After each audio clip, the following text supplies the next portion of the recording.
Hello and welcome again to the Writer Review. This is Eric Corrupt Writer, and this week we're going to be taking a look back at the 2011 romantic war drama titled In the Land of Blood and Honey.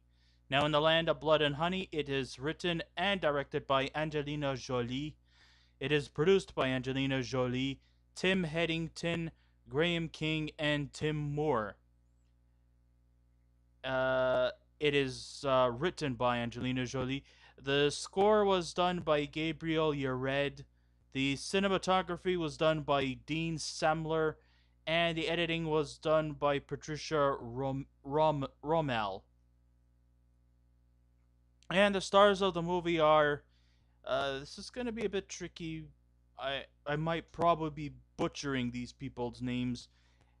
And if I do, I'm not. I hope that that it isn't deemed as being inconvenient here. All right, so I'm just gonna run down the names of the people here. Let's see, who do we have? We have Goran Kostic, Zana Marjanovic, Vanessa Glodjo, Rade Serbedzija. He was the guy who was in the movie Eyes Wide Shut, the guy who ran a costume shop. I think his name was Mr. Milic. That's him. Yeah. Let's see, we had Nikola Devrico, Branko Djuric, Yelena Jovanova, Milos Tamitovic, and Goran Yevtik. I think I may have got their names right. If I didn't, I apologize.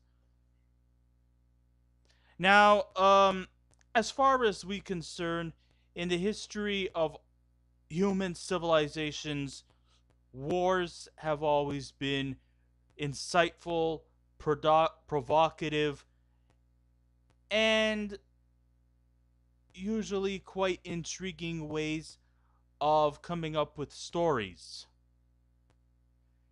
And some of these stories are based on reality, and then some of them are, of course, based purely off of fiction. As far as I'm concerned, we've had tons of stories and movie adaptations and story adaptations based off of war. We have many of them, dating back to ancient civilizations, to the French Revolution, the British Revolution, the American Revolution, the Spanish Indian Wars, the French Indian Wars, the American Indian Wars, the War of 1812, the Civil War. And then as we go on to the 20th century, we've had, of course, even more stories based on more somewhat um, modern wars, such as World War One, and then, of course, World War Two with the whole Nazi invasions and the Japanese coming in on Pearl Harbor, stuff like that. American intervention and how we honor our civilians. And then in the 50s, we had the Korean War. And then the 60s and 70s, we had the Vietnam War. And then in the late 80s, early 90s, we had the Gulf War and the more current war that we have, the war in Afghanistan. The stories just seem very, very endless. And of course, many of them are used for fact, some of them used for fiction, a lot of it is used for fiction, and some of them juxtaposes non fictional scenes with fictional element for the sake of dramatization.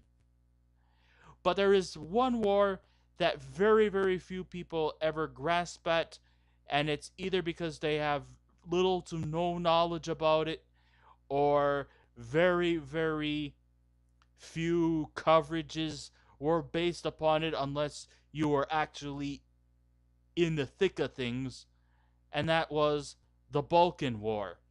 Now, the Balkan War, of course, went from 1992 to 1995, where there was, of course, some friction that was breaking out in the country of Yugoslavia, or the Republic of Yugoslavia.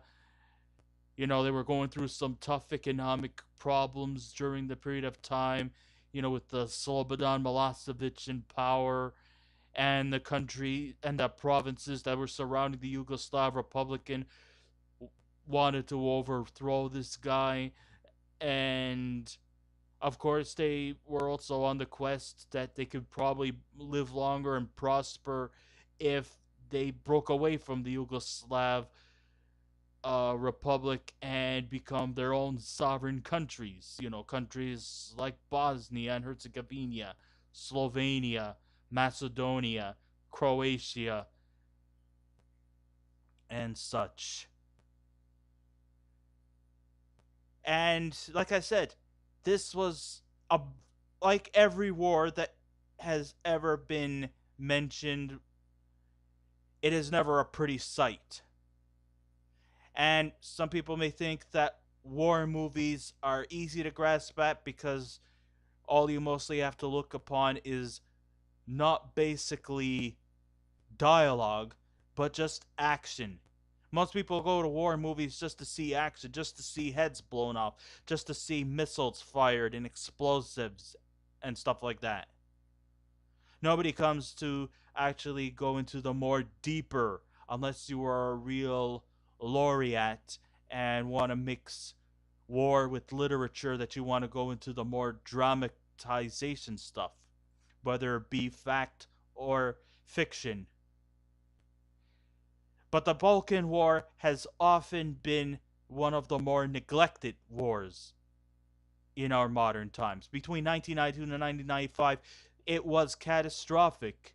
There was a lot of intensity. There was a lot of brutality, just like any other war that has been happening since the beginning of civilization. Since the beginning of human civilizations, we've all sort of had a bit of a hatred in us. Humans, believe it or not, and maybe that includes me too. Hello, I see myself on camera. We are all programmed to have a sort of hostility against our neighbors. I mean, I'm not really actually saying this to be to be um, anthrophobic, and I don't have a misanthropy of any sort. If I'm probably something, I'm probably anthrophobic. Yes, I have a fear of the human race. I admit it. But still, like as far as I'm concerned, since human civilization, we've been at war with each other for land, for power, for greed. And the war in the Balkans is no exception. And some people say that it's easy to make a war movie. Well, I want to tell you something. It isn't. It's difficult. It's a challenge. And I gotta give a hats off for Angelina Jolie for tackling upon a war that got very little coverage and got very little intervention. I mean, the United Nations didn't really step up or intervene. And by God, in the past we've often had Americans often intervene in many efforts to bring peace and unity within nations. I mean, they've been doing it since World War II, the Korean War, the Vietnam War, the Gulf War, the war in Afghanistan. But this is actually one of the rare occasions where even the Americans did not intervene. This war was strictly for the Balkans. It didn't matter whether you were a Bosnian, a Serbian, a Croat, a Muslim. This was their war, and nobody really ever stepped up to try to come to terms. They practically had to do this all on their own. And now we have here is a romantic tale set during a time of crisis. And I got to give hats off to Angelina Jolie for creating something that's kind of remotely original. Now, listen, I understand that people who are from, because I've been reading, stuff on IMDb from people who have wrote saying that, Angelina Jolie only got, only took this approach to a one-sided perspective. And yes, I see that. I see how negative the Serbs were portrayed in this movie. And yeah, maybe I guess you could probably say this was offensive. But you just got to take into consideration that this is a fictional story set at a time when something non-fictional happened. Okay? None of these characters in there are your relatives or your family. These are all fictional characters. They only exist in the mind of Angelina Jolie, and nobody should by right be offended in any way, certainly.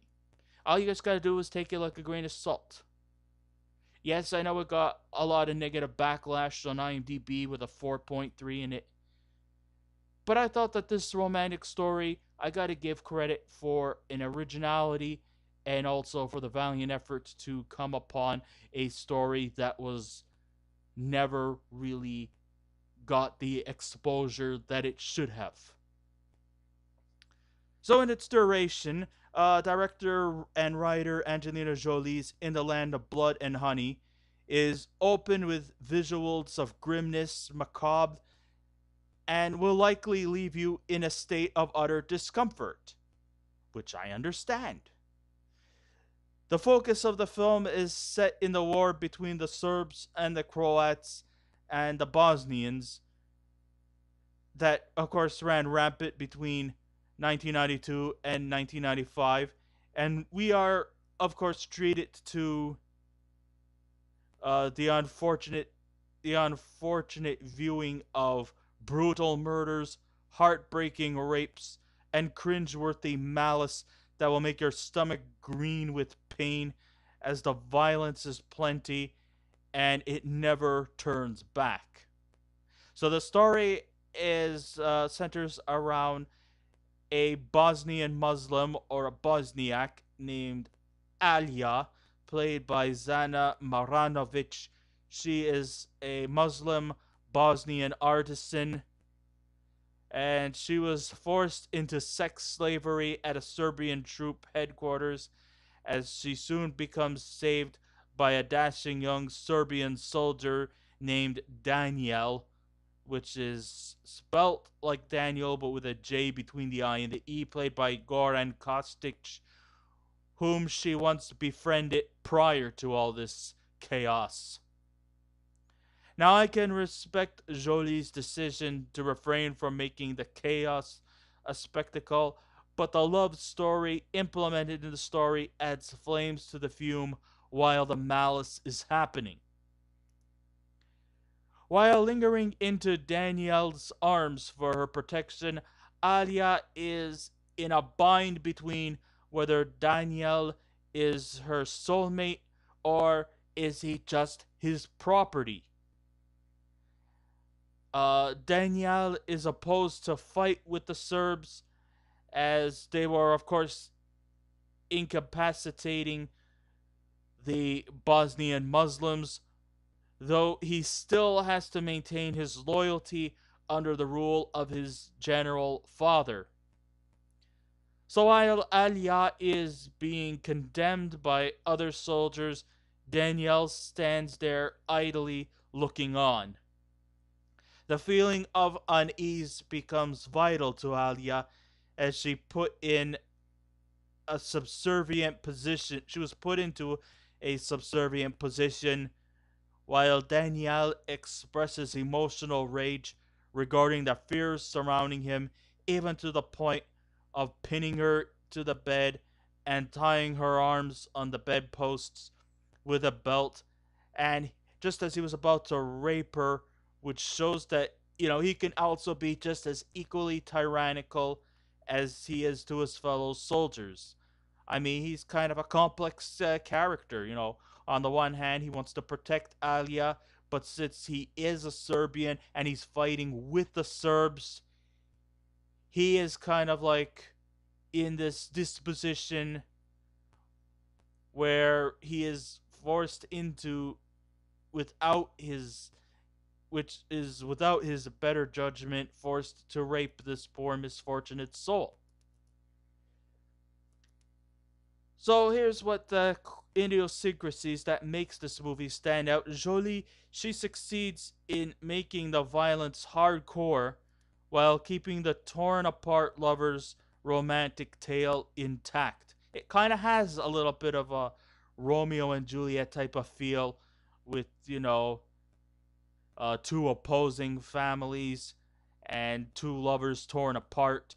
So what we're just seeing is uh, two people from different ends of the pole. One's a Serbian, one's a Bosnian Muslim, and they were once in love, and now their whole world is torn apart. And it's a situation that neither Anya or Danielle is able to overcome. They're kind of what you would say segregated unintentionally. There is absolutely no apologies to the raping and the carnage depicted here, while the Serb troops are looked as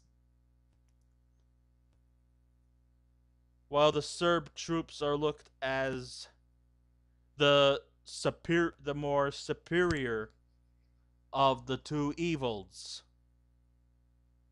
But when you think about it, no matter what war you're in, there is no good and there is no evil. There is always going to be a gray area. The Croats had done some pretty bad things in this war too. The Bosnians also done some pretty bad things too. And the Muslims. And maybe if there was a weakness to this movie, yes, Jolie was kind of a bit one-sided in her agenda. But she was on. But you just got to realize something. This is a romantic tale. This is not a full-blown war documentary. And maybe she probably, if she had enough time and enough energy, maybe she probably would have told the story in a unbiased perspective. But remember though, this is a work of fiction. It's not real. Yes, the situations was real. Yes, the events that took place between 92 and 1995 really happened. But this is a fictional account. This is a story. And it should not be taken on a personal level. Yes, these people might have probably been hurt by the catastrophic events, and maybe you guys would like nothing more than to just forget it ever happened. But the fact of the matter is, you can't change history. What what happened in the past stays in the past. It's unfortunate.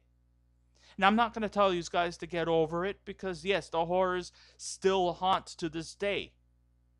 I mean, we've never gotten over World War II. We've never gotten over the Vietnam War. And we sure as hell are not going to get over the post 9/11 war in Afghanistan by any at any time soon.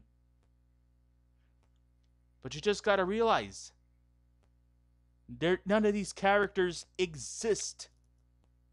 It's all just a tale. It's a folklore. It's a story. It doesn't have to be accurate in detail. And I don't think Jolie intended it to be that way. But because she is a goodwill ambassador and because of her ways of supporting victims in these troubled times, she had to pick a side. Yes, I know it was the side that was probably the more obvious of the two. But when you think about it, yes, I agree. There is no good or bad guys in the war. When you're in the war, everything about it is bad. It's practically more of two evils versus less of two evils. There was damage, destruction, and carnage from all the parties that was involved in there.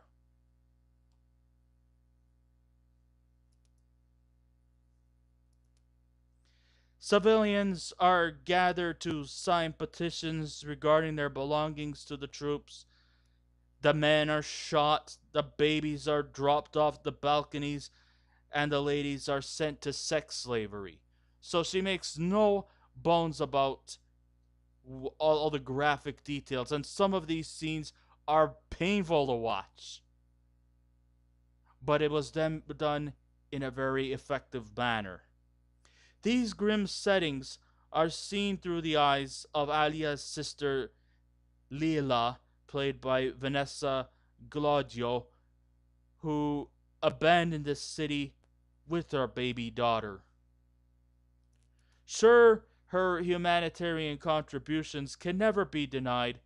Jolie doesn't neglect that this love story is set in the middle of a war, while also showing her disdain for the international organizations and the United Nations for neglecting the war as the Balkans fell to defeat. With a cast primarily of Bosnian extraction and the use of dialects, the movie definitely scores high points in terms of authenticity. Even though many could argue that because some of the scenes were filmed in Hungarian, of course they're still going to be, blasting Jolie for the inaccuracy of the war of the war regalia that was worn. But then again, you have to take into consideration that Jolie was not granted too much permission to have the film set like in the outskirts of Sarajevo and all the other Balkan countries.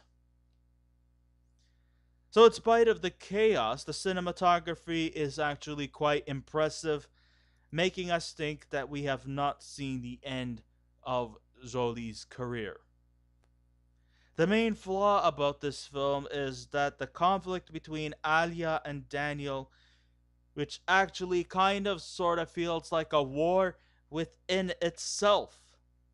On the one hand, Daniel, he wants to remain honorable towards his father, and he doesn't want to be a failure to him.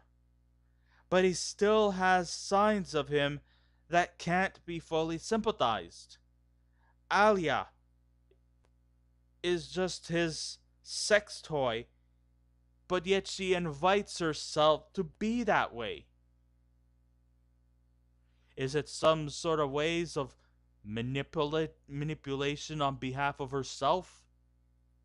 Is she doing it out of her own free will just because, she found a connection towards him and now they're on the opposite sides and, since the Serbs are taking on the Bosnians and now he has to. But is there a way that she could have just got out of it?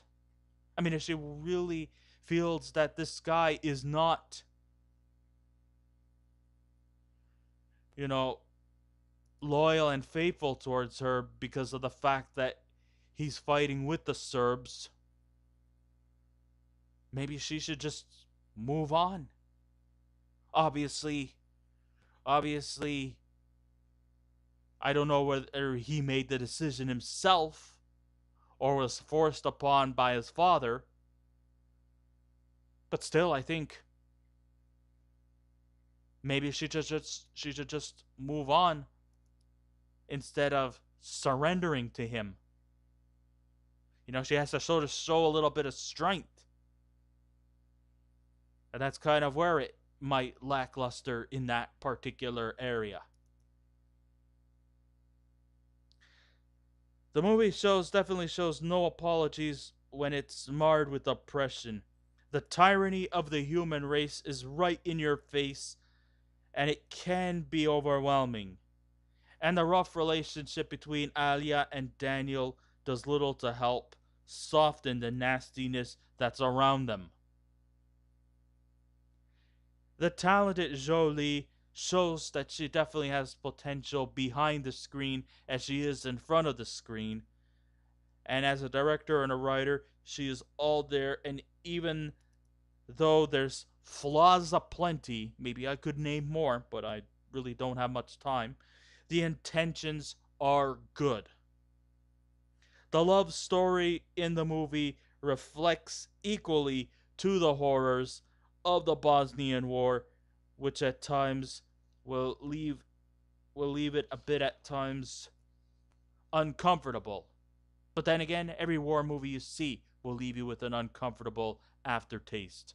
The war depicted here is unsettling and really enough to leave you sickened. But the film is still strong in storytelling.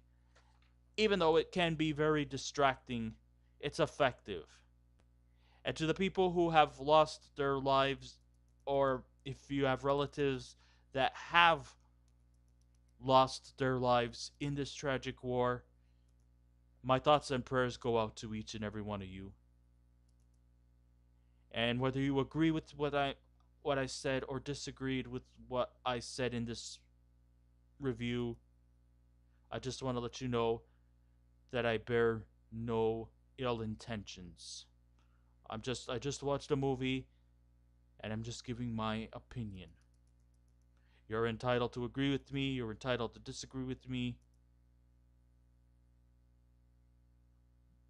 But it's just, my opinion. I'm entitled to it, everybody else is. I thought it wasn't that bad of a movie. It wasn't perfect. I mean, the action was brutal. The story flowed nicely. The cinematography was impressive. It was good that they had used Serbian language with English subtitles for those who don't understand what they're saying. So it was pretty authentic. So if I was to give a scale out of 10, I would give In the Land of Blood and Honey a 7. So I guess this ends my writer review. Thank you all for listening in. If you wish to subscribe to my channel, please feel free to do so. If you wish to leave a comment, go right ahead. Just remember, be kind, be courteous, and don't be rude. And I will be back again with another movie review. So until next time, this is Eric Writer saying, keep watching those movies, and I'll see you around. Goodbye.